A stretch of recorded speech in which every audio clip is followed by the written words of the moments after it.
This function is dated if. Dated if compares two dates and returns one output.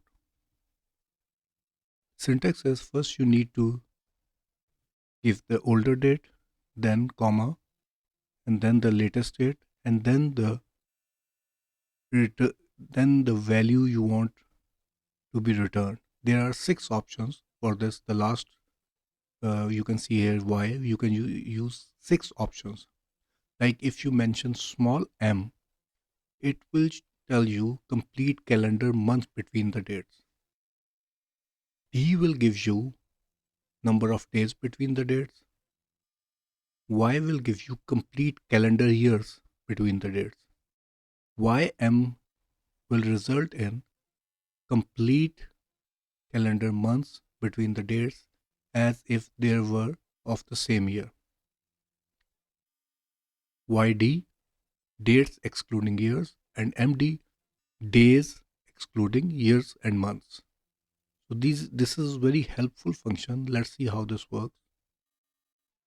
So let's say, let me enter two dates.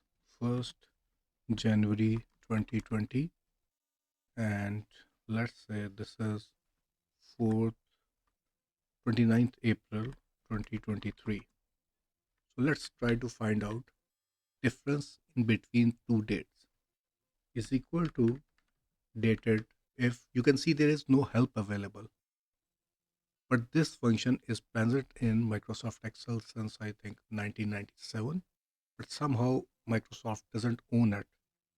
As soon as I put this round bracket, you can see the help is available, but without any details. So treated if, first we need to give old date, which is of 2020, then reference to 2023, and then what we need to know. We need to know completed years. This should be in inverted commas. Enter. So 3 years has been completed since January 1, 2020 to April. These are the completed years. For example, if I say May 1st, 2020. Now these are 2 years, right? Third year is not complete yet because it's starting from May 1st. So Y will give you completed years. Once again, look at this chart, what you can find.